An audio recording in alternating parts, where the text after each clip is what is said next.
Hata kama mutaua vijana juu wanaji-express ama wanaongea ukweli, amutaua wote.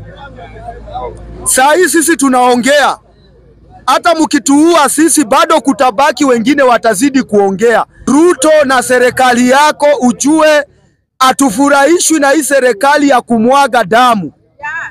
Hakuna venye mzazi atajitoa asomeshe mtoto wake ajinyime na ile kazi ngumu ya kware mtoto wake mmoja. Kuna watu tumeona walikuwa kwa hizi government walikuwa wanyama sana, lakini sasa wako kwa makaburi wanaoza. So hata mkiua watu siku moja hata nyinyi mtakufa. Vijana wetu wa Nyanza nyinyi ndio mnauliwa sana. Tukiangalia kwa maandamano nyinyi ndio mliuliwa sana. Na wanaua vijana wenye wamesoma. Kwa nini hawaui watu wenye hawajasoma? Maana wanajua watu wenye wamesoma ndio watasumbua hii Kenya miaka zinakuja. Ukiangalia huyu kijana mwenye amekufa, huyu kijana alikuwa na influence sana kwa mtandao. Na nyinyi vijana wa Nyanza mkae chini na mujifikirie. Maana mutamalizwa wote msipokaa chini mujifikirie. Bunge oye. Bunge ria. Kwa majina naitwa Job. Kama kijana niko tu na huzuni na ninaongea tu kwa niaba ya vijana. Kitu yenye sijafurahia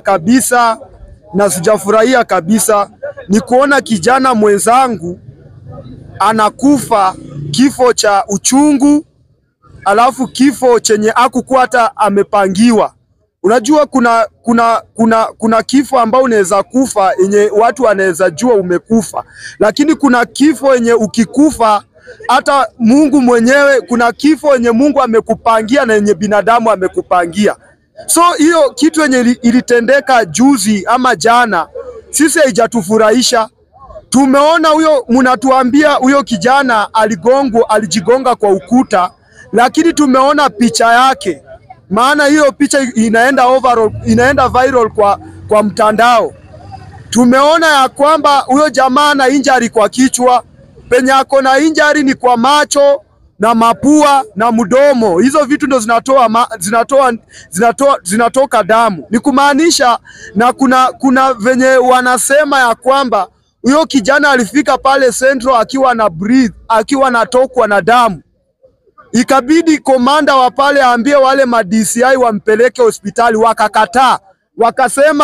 Wakasema ni ruhusa kutoka kwa mkubwa, imesemekana afungiwe mahali pale. Akiwa hivyo, yule kijana alifika pale saa 8:30, kufika saa 9:30 amekufa. Ni kumaanisha kutoka Homa Bay yule kijana ametoka huko akiwa anateswa, akiwa anapigwa kwa gari, akiwa anafinywa. Kufika mahali pale alikuwa tu anapumua, pumzi yake ya mwisho ndiye akufe. Wacha nikwambie, hata kama mutaua vijana juu wanaji-express ama wanaongea ukweli, amutaua wote. Saa hii sisi tunaongea, hata mkituua sisi bado kutabaki wengine watazidi kuongea. Kitu yenye iko Ruto na serikali yako ujue atufurahishwi na hii serikali ya kumwaga damu.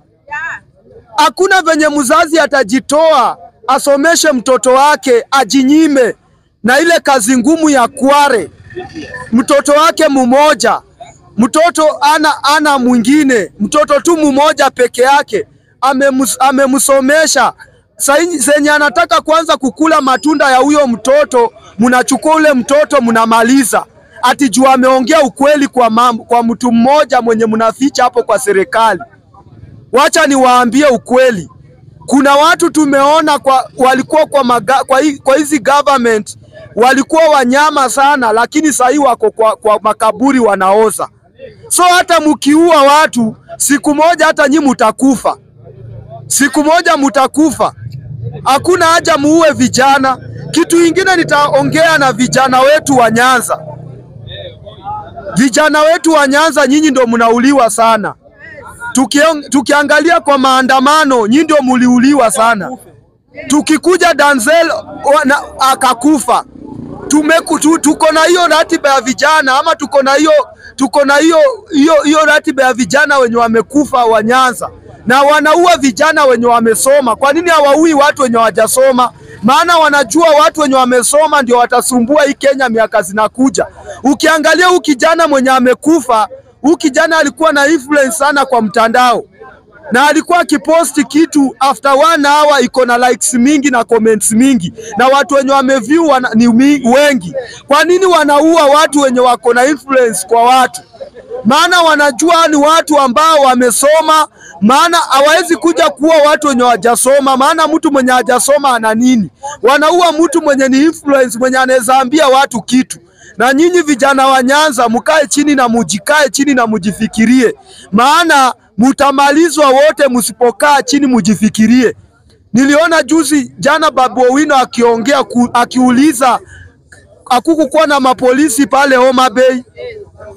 Nikaona Wajaluo wengine wakimuingilia kwa mtandao. Wacheni niwaambie jamani, chanukeni. Bure mutafika mahali mutashindwa hata watu wa kuwatetea. Maana sasa ile mtu anaamuka anaanza kuwatetea, mnampiga vita, na ukweli ni nyinyi ndio mnaumizwa. Kitu yenye nitaambia tu watu ni tushikane na tukataane na hii serikali ya kumwaga watu damu. Hii serikali ambayo inamwaga watu damu na kumaliza watu, ni tunataka tushikane tukataane nayo kabisa. Na mimi nataka leo isiishe kama Wanga hujaongea.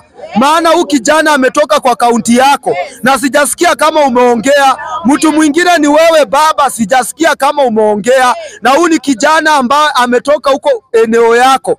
Jaribu usimame ukashifu hii matendo, maana vijana wakiuliwa hao ndio viongozi wa kesho. Na sasa ile mnaua vijana, msifikiri mnafanya vitu vizuri kwa hii nchi.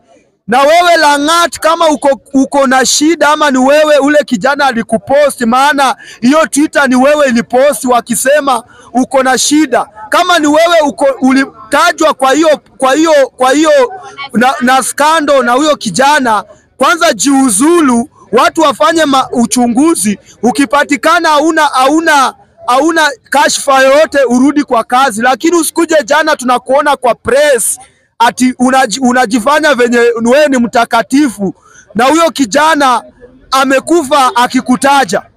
Tafadhali, na tutaogopa kuongea kama vijana, tutaongea na tutaongea hata mkituua tutazidi tu kuongea, maana hii serikali hatuipendi na lazima tutaipeleka nyumbani asubuhi na mapema. Kabisa.